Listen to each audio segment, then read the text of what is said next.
ঋণ পুনর্গঠনের সুফল পেতে শুরু করেছে শ্রীলঙ্কা। ফিরে আসছে পুরনো বন্ধুরাও।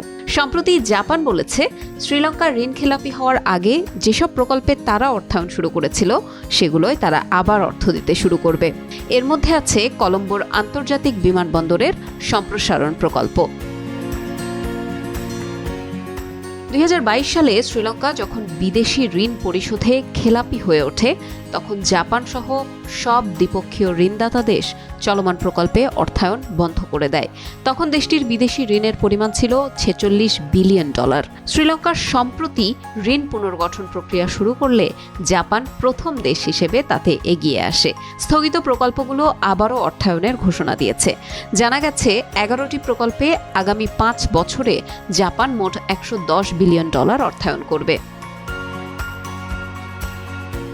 গত জুন মাসে জাপান, চীন ও ভারতের মতো দ্বিপক্ষীয় ঋণদাতা দেশগুলো শ্রীলঙ্কার $1000 কোটি ঋণ পুনর্গঠনে সম্মত হয়।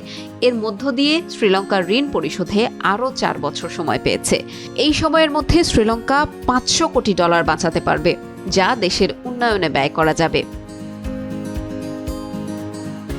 এদিকে দ্বিপক্ষীয় ঋণদাতাদের পাশাপাশি বন্ডদাতাদের সঙ্গেও ঋণ পুনর্গঠনের বিষয়ে আলাপ শুরু করেছে শ্রীলঙ্কা। আন্তর্জাতিক মুদ্রা তহবিল IMF শ্রীলঙ্কাকে যে ঋণ সহায়তা দিচ্ছে তার আগে $1250 কোটি ঋণ পুনর্গঠনের বিষয়টি শেষ করতে হবে। গত বছর IMF শ্রীলঙ্কাকে প্রায় $3 বিলিয়ন ঋণ সহায়তা দিয়েছে। আশা করা হচ্ছে চলতি 2024 সালে শ্রীলঙ্কার অর্থনৈতিক প্রবৃদ্ধি হবে 3%।